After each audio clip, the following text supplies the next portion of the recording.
నేటి సమాజంలో అశాంతి ఉన్నదా లేక శాంతి ఉన్నదా? వివాహం తర్వాత తమ కూతురి కన్నీటి జీవితం చూసి తరుక్కపోతున్న తల్లిదండ్రుల గుండెలు నేటి సమాజంలో ఎన్నో ఉన్నాయి. బ్రతికున్నంత కాలం ఇద్దరు ఒకటై జీవించాలని ప్రమాణం చేసుకున్నటువంటి భార్య భర్తల మధ్య తగాదాలు, పగలు, పట్టింపులు. మరి నేటి సమాజంలో ప్రతి ఒక్కరూ మనస్ఫూర్తిగా కోరుకునేది ఏమిటంటే, నేను, నా భార్య, నా తల్లిదండ్రులు, నా యొక్క సంతానం, నా బంధువులు అందరూ కూడా సుఖముగా, మనశ్శాంతిగా, సంతోషకరమైనటువంటి జీవితం గడపాలని. కానీ సంతోషంగా జీవితం గడపగలుగుతున్నామా? మరి నేటి సమాజంలో 100కి 99% మంది దైవాన్ని నమ్మేవారు ఉన్నప్పటికీ కూడా అశాంతియే ఉంది. కానీ శాంతి ఉండాలి కదా. మరి అశాంతి ఎందుకున్నది? నేటి సమాజంలో ఉన్నటువంటి చెడుల వలయంలో చిక్కుకున్నటువంటి తమ కొడుకులు తమ సంతానాన్ని చూసి కన్నీటి ధారలతో తడిచిపోతున్నటువంటి కన్న తల్లుల పొంగులు నేటి సమాజంలో మనం చూస్తున్నాము. ఇది నేటి సమాజ పరిస్థితి. ఇలాంటి పరిస్థితులు సమాజంలో ప్రతి వీధి, ప్రతి బజార్లో కూడా మనం చూస్తుంటాము. ఏదో ఒక గృహంలో ఇలాంటి సమస్యలతో జీవితం గడుపుతున్నటువంటి వారు, బాధపడుతున్నటువంటి వారు, అశాంతితో జీవితం గడుపుతున్నటువంటి వారు. కారణం ఏమిటి? ఎందుకు ఈ అశాంతి అంటే, అంతిమ దైవ గ్రంథమైనటువంటి పవిత్ర ఖురాన్ సూరా అల్-అనామ్ 6వ అధ్యాయం 155వ వాక్యాన్ని మనం పరిశీలించినట్లయితే, వహాజా కితాబున్ అన్జల్నాహు ముబారకున్ ఫత్తబిఉ వత్తఖూ లఅల్లకుం తుర్హమూన్.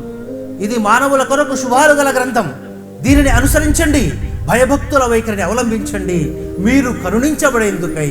ఇక్కడ చెప్పబడినటువంటి విషయం ఏమిటంటే, ఎవరిపైనైతే దైవ కారుణ్యం ఉంటుందో సుఖ సంతోషాలతో జీవితం గడుపుతారు, వారు దైవ కారుణ్యానికి అర్హులవుతారు. మరి దైవ కారుణ్యానికి అర్హులు ఎవరవుతారంటే, ఎవరైతే దైవ ఆజ్ఞలకు లోబడి దైవానికి భయపడి జీవితం గడుపుతారో అలాంటి వారు దైవ కారుణ్యానికి అర్హులవుతారు. మరి అలాంటి వారే ఇహలోకంలో సుఖము, మనశ్శాంతితోటి జీవితం గడపగలరు అని చెప్పడం జరిగింది.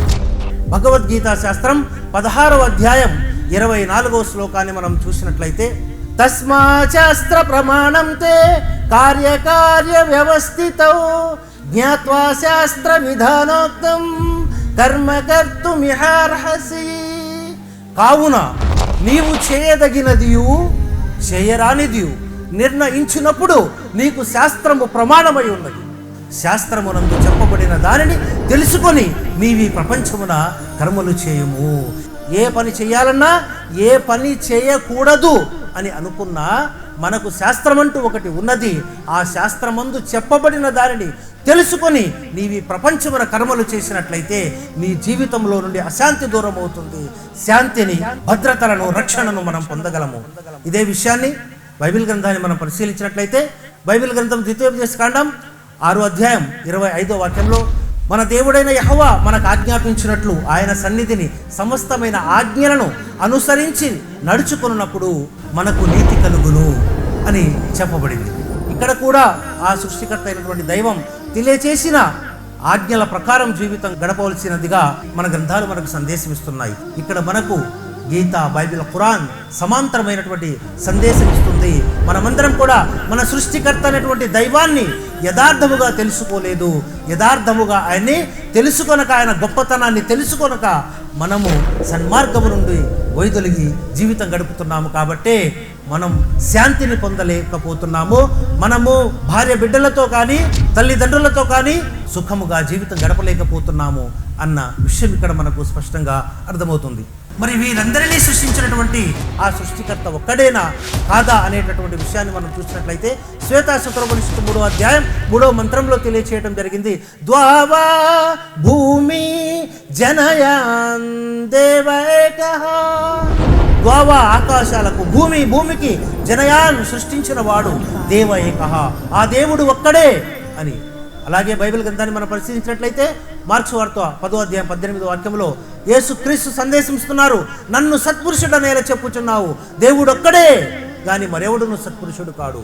యేసు వారు చెప్తున్నారు, దేవుడు అనేవాడు ఒక్కడే ఉన్నాడు అని.